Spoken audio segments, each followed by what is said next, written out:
visage devint autre, et son vêtement devint d'une blancheur éblouissante. Voici que deux hommes s'entretenaient avec lui. C'étaient Moïse et Élie, apparus dans la gloire. Ils parlaient de son départ qui allait s'accomplir à Jérusalem. Pierre et ses compagnons étaient accablés de sommeil, mais, restant éveillés, ils virent la gloire de Jésus et les deux hommes à ses côtés. Ces derniers s'éloignaient de lui quand Pierre dit à Jésus: Maître, il est bon que nous soyons ici. Faisons-nous attente, une pour toi, une pour Moïse et une pour Élie. Il ne savait pas ce qu'il disait. Pierre n'avait pas fini de parler qu'une nuée survint et les couvrit de son ombre. Ils furent saisis de frayeur lorsqu'ils y pénétrèrent. Et de la nuée, une voix se fit entendre: Celui-ci est mon fils, celui que j'ai choisi, écoutez-le. Et pendant que la voix se faisait entendre, il n'y avait plus que Jésus seul. Les disciples gardèrent le silence et en ces jours-là, ils ne rapportèrent à personne rien de ce qu'ils avaient vu. Gloire et louange à toi, Seigneur Jésus. Gloire et louange à toi,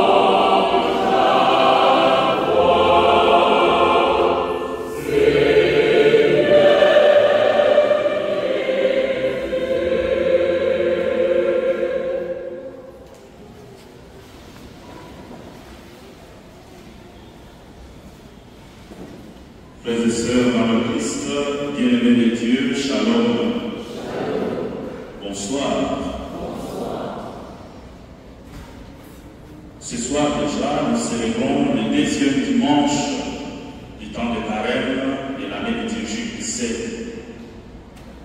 Et ce dimanche, tel que la liturgie de la parole nous est présentée ou nous le présente, il est traditionnellement appelé dimanche de la transfiguration, comme nous avions entendu aussi tout au début de cette célébration eucharistique, comme le premier dimanche du temps de carême, nous l'avions appelé aussi traditionnellement le dimanche de la tentation, et ce dimanche, c'est le dimanche de la transfiguration. Et justement, à travers cette parole de Dieu que nous venons d'entendre, je voudrais guider notre méditation de ce soir sur la confiance en Dieu comme source de notre transfiguration. La confiance en Dieu comme source de notre transfiguration. Nous avons bien suivi dans la première lecture les récits du livre de la Genèse qui nous raconte l'alliance que Dieu vient de faire avec Abraham. Et si nous regardons bien les rituels de cette alliance, avec la tradition ou le contexte de l'époque d'Abraham, cette alliance que Dieu vient de faire avec Abraham respecte presque tous les rituels qu'on exerçait à l'époque lorsque deux personnes devaient contracter une alliance. C'est-à-dire, il y avait les contractants qui devaient procéder par abattre les animaux et diviser en deux, et ils devaient passer, les deux parties devaient passer au milieu. Et ce passage-là au milieu de ces bêtes coupées en deux avait plusieurs significations. La première signification signifiait tout simplement que c'est lui qui devait désobéir à cette alliance, qui devait subir les mêmes sorts que ces bêtes-là coupées en deux. Et une autre raison, c'est que tout le monde avait la part, les deux parties avaient la part de responsabilité égale pour le respect de cette alliance. C'est pourquoi on divisait le maître à part égale et il passait là-bas pieds nus, les deux parties. Mais si nous regardons bien, le rituel qu'Abraham vient de faire, il est presque similaire, mais il y a quelque chose d'inhabituel qui vient de se produire. Et cette chose, c'est que, au lieu que les deux parties puissent passer au milieu de ces bêtes, nous voyons ici, c'est seulement Dieu lui-même qui passe au milieu de ces bêtes avec la symbolique, bien sûr, du feu et de cette torche.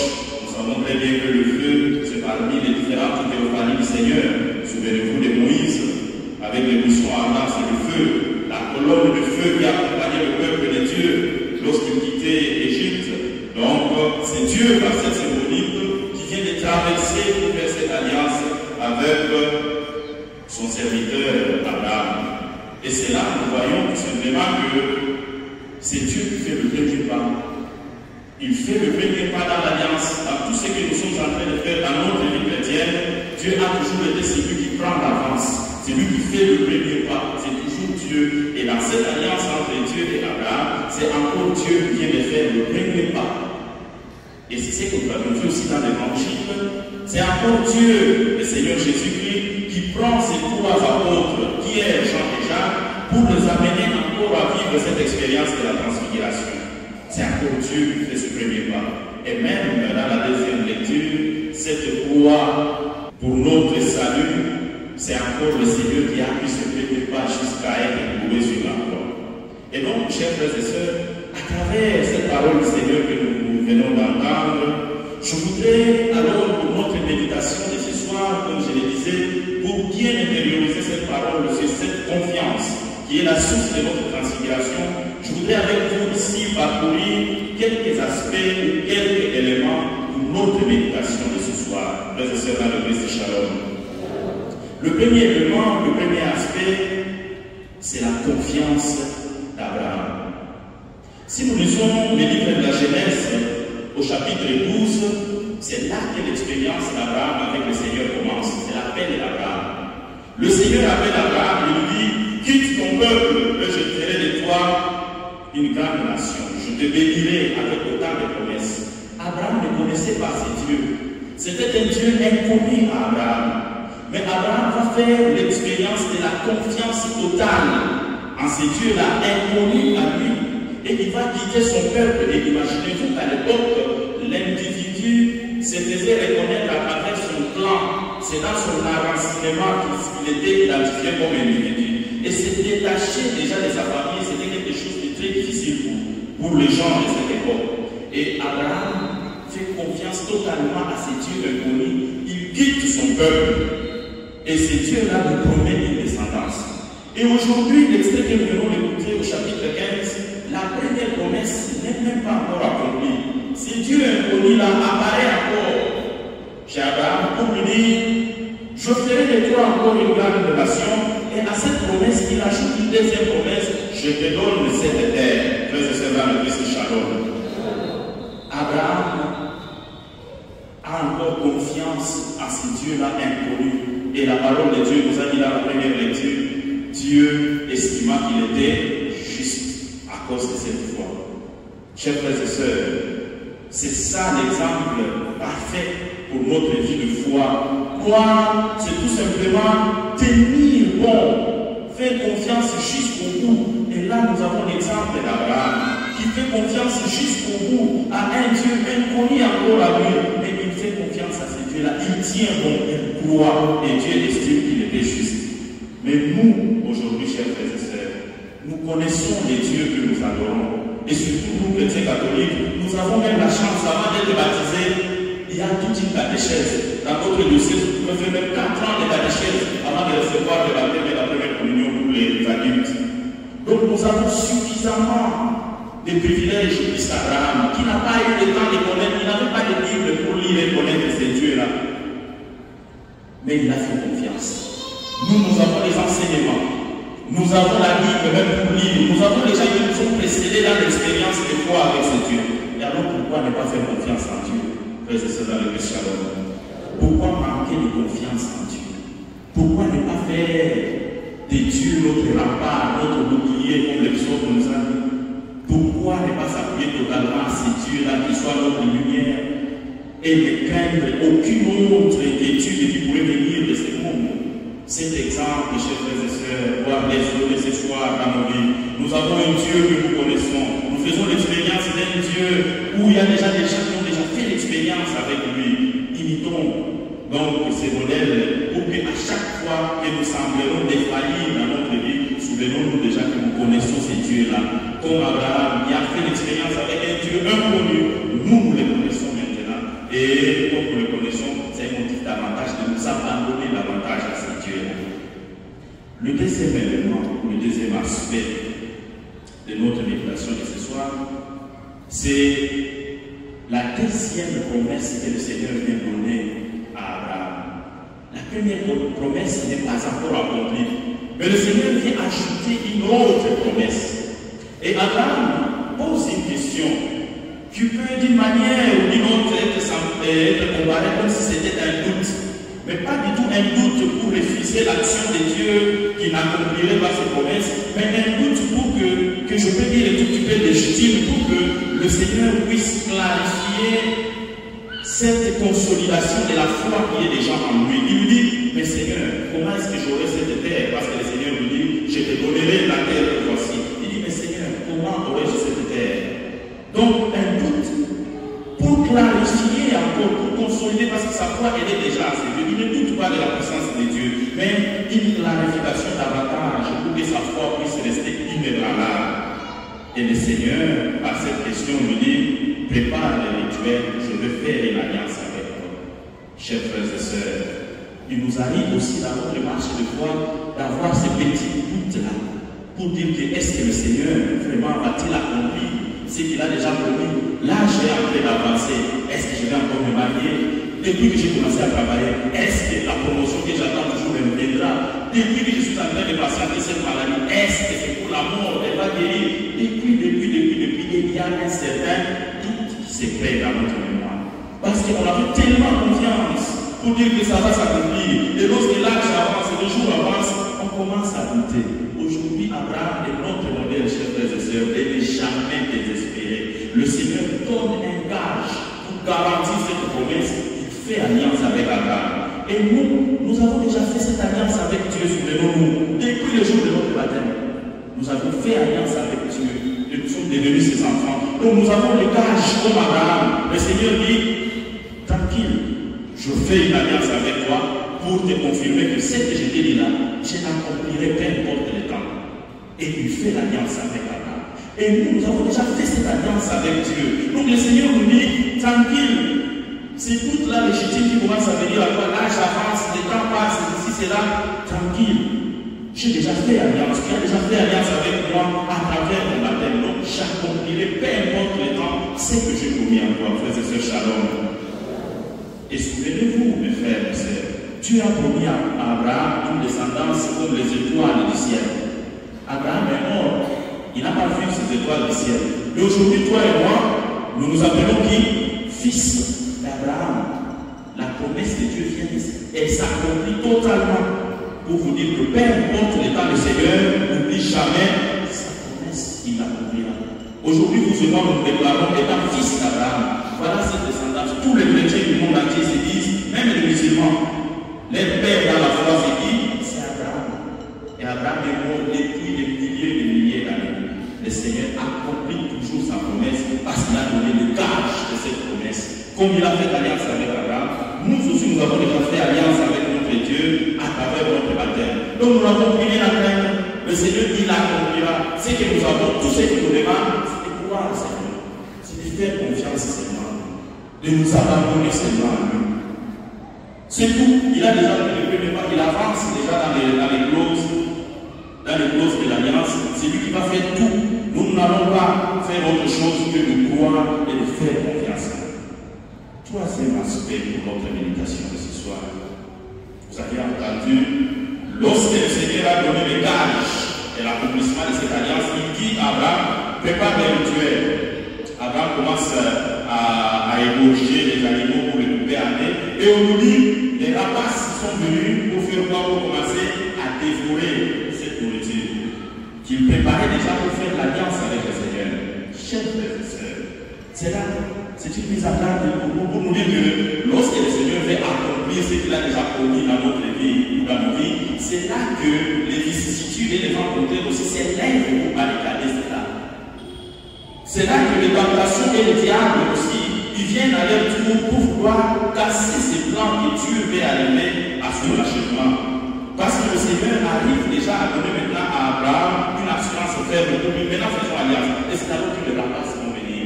Chassons les rapaces dans le feu.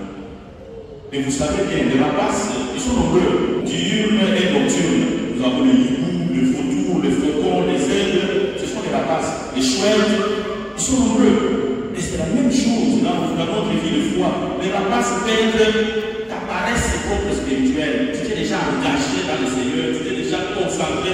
Et lorsque le Seigneur veut maintenant accomplir l'alliance qu'il a faite avec toi, c'est d'abord que la paresse vient pour commencer à déchiqueter ta vie spirituelle et te mettre sur les liens, te mettre à côté. Voilà les rapaces qu'il faut chasser comme Abraham ce soir. Les rapaces peuvent être aussi, ils peuvent venir d'ailleurs. Les attaques peuvent venir aussi d'ailleurs. Lorsque tu es déjà connu, lorsque tu es déjà dans une relation étroite avec le Seigneur et que ces promesses, l'élévation peut venir, la gloire avec les versets sur toi, c'est alors que les attaques de l'extérieur commencent. Et voilà le Seigneur aujourd'hui, à l'exemple d'Abraham, qui nous appelle à chasser ces rapaces-là. Que ce soit de la nuit, que ce soit de la journée, pour que le gage de l'alliance que le Seigneur nous donne puisse toujours s'accomplir. Frères et sœurs dans le Christ, shalom. Et cette confiance encore dans le Seigneur, c'est ce que nous voyons encore dans l'Évangile, où notre quatrième aspect pour notre méditation de ce soir, le Seigneur a déjà pris l'initiative, il prend avec lui les trois apôtres, Pierre, Paul, Jean et Jacques, je dis. Et voilà ce qui arrive, la gloire du Seigneur vient se manifester.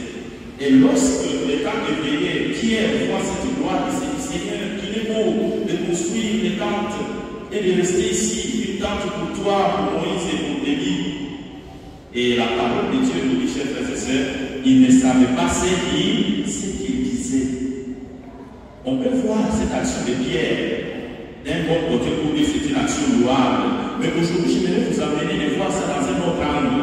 Cette action de Pierre, c'est une action qui nous caractérise, nous aussi chrétiens, dans un mauvais côté. C'est-à-dire quoi? Le Seigneur, c'est lui le Dieu de gloire. Et cette gloire qui s'est manifestée dans cette montagne-là de transfiguration, comparée à la gloire de Christ, c'est une partie de la gloire, c'est une toute petite gloire. Parce que la gloire du Seigneur telle qu'elle est, personne ne peut la contempler. Et si Pierre est arrivé à contempler cette gloire, donc c'est une partie seulement de la gloire que Jésus a manifestée. Et à cause de cette petite gloire, Pierre vient abandonner même le reste, de la grande gloire nous attend, qui sera d'être avec lui au ciel tel qu'il sera. Pierre oublie cette grande gloire et à cause de cette petite gloire qui s'abandonne. Qu'est-ce que nous ne voyons pas dans nous? Les gens qui changent de comportement à cause d'une petite gloire. Tu as payé sur un véhicule, le Seigneur t'a béni, et maintenant, comme on dit en Lingala, ma paix comme une colette. Une petite gloire. Il y en a qui tu as déjà payé, ils ont payé des jets. Même pour eux là aussi, c'est une petite gloire. Parce qu'il y en a qui ont des millions et des milliards, parce que ça, que Dieu a déjà payé. À cause de petites gloires, nous arrivons parfois à oublier une gloire que nous avons. Et vous voyez ce qui est arrivé à Pierre. Il n'a pas fini de parler. Et une autre gloire s'est manifestée. La nuée découvrit de son nom. Et il s'était retrouvé maintenant en train de trembler. Chers frères et sœurs, faisons attention. Si le Seigneur ouvre aujourd'hui une petite porte de bénédiction, reste attaché au Seigneur. Parce que demain, il ouvrira encore une plus grande porte que celle-là. Et non pas une petite gloire que le Seigneur manifeste devant toi, puisse te faire oublier la plus grande gloire qui sera jusqu'à arriver au ciel pour le contempler tel qu'il est. Frères et sœurs, dans le shalom. Que la petite gloire que tu as aujourd'hui ne te fasse pas oublier la grande gloire qui t'attend. Reste attaché au Seigneur. Reste confiant dans le Seigneur pour que tu puisses te transfigurer davantage et que tu puisses voir cette grande gloire qui t'attend. Et c'est là que je suis avec le tout dernier aspect. C'est la parole qui vient de se manifester dans cette gloire qui vient d'arriver encore. Celui-ci est mon fils. Écoutez-le. Voilà les gages qui nous permet d'aller aussi apporter ce message ou cette gloire que le Seigneur manifeste déjà en nous. L'écoute de la parole du Seigneur transfigure notre vie et nous dispose à aller transfigurer nos frères et nos sœurs. Et c'est ça l'envoi de ce dimanche. Être à l'écoute de ce Dieu de gloire. Et une fois que nous avons reçu cette gloire, que nous puissions aller aussi servir nos frères et pas garder cette gloire en nous. Ce qui fait que la confiance dans le Seigneur devient pour nous cette raison de rester solide et attaché à lui, comme Paul nous dira dans la deuxième lecture. Tenez bon, vous, mes bien-aimés, ma gloire et ma couronne. Tenez bon. Alors, en tenant très bon en notre lecture là, tu nous manifestes cette gloire. Et lorsque nous avons cette gloire du Seigneur, écoutons la parole du Seigneur, restons soudés à lui pour que, en étant transfigurés, que nous allions aussi transfigurer nos frères et nos sœurs. Le Seigneur soit avec nous.